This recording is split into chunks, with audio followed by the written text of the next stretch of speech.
তো বন্ধুগণ আজকে আমি গোশ রান্না করব। তো আমি দোকানে আসলাম, তো দেখলাম যে গারলের গোশ আসছে, ছাগল না গারল। তো আমি আধা কেজি পরিমাণ নিলাম আর কি। তো বন্ধুগণ এই যে আমি প্রথমে দুইটা পেঁয়াজ দেবো। এই যে পেঁয়াজগুলো আমি একটু আস্তে আস্তে রাখবো, এটা আপনি গইলে যাবে পরে। তারপর সব ধরনের, তারপর আমি আদা রসুন ছেঁচে রাখছিলাম, তো আমি আদা রসুনটা দিয়ে দিলাম। আর এই পর্যায়ে আমার সব ধরনের মশলা একসাথে মিক্স করে নিয়েছি, আমি এগুলো দিয়ে দিলাম। তারপর আমি পরিমাণ মতো লবণ দিয়ে দিলাম, তারপরে পরিমাণ মতো অয়েল দিয়ে দিলাম।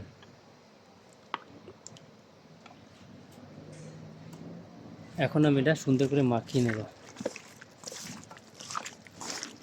আর একটা কথা, এই গোশটা কিন্তু আপনারা হাতে মাখাইবেন, কারণ হাতে না মাখাইলে স্বাদ হয় না। এটা আমার অভিজ্ঞতা থেকে বলছি, কারণ এই হাতে মাখাই গোশটা রাখতে হবে।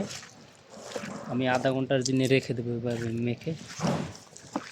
হাতে মাখাইলে সব জায়গায় মশলাটা লাগে।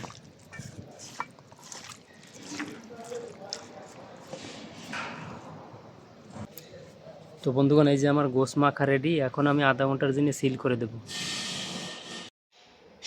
তো বন্ধুগণ আমি আধা ঘন্টা পর আসলাম আবার, এখন আমি চুলার জালটা ধরিয়ে দেবো। আর একটা কথা ভুলে গেছি আপনাদের সাথে শেয়ার করতে, সেটা হচ্ছে যে আজকে কিন্তু আমি এইটা পাকাবো একটি পেঁপে দিয়ে। এই যে আমি একটি কাঁচা পেঁপে আনছি, আমি এই কাঁচা পেঁপে দিয়ে কিন্তু আমি আজকে এই গোশটা পাক করব। তো বন্ধুগণ আমি গোশটা ভালো করে কষিয়ে নেব। তো বন্ধুগণ এই পর্যায়ে আমার আদা কষানি হয়েছে, তো এখন আমি একটা ছোটো সাইজের টমেটো দিয়ে দেবো, এই গোস্তের সাথে কষিয়ে নেব টমেটোটা। তো বন্ধুগণ আমার গোশ কষানি প্রায় শেষ। তো বন্ধুগণ এই পর্যায়ে আমি যে পেঁপেটা রাখছিলাম, আমি পেঁপেটা দিয়ে কষিয়ে নেব। তো বন্ধুগণ এই পর্যায়ে আমার গোশ কষানি শেষ, এখন আমি পরিমাণ মতো জল দিয়ে দেবো। আর আমি দেখছেন আমি যে পেঁয়াজটা আস্তে আস্তে রাখছিলাম, এর কারণ হয়েছে যে আমি যদি এখন পেঁয়াজটা বাইরে গলাই দিতাম তাহলে আমার নিচে ধরে যেত, কিন্তু আমি এইভাবে কষাইতে পারতাম না। তো সেই জন্য পেঁয়াজটা আস্তে আস্তে দিয়েছি।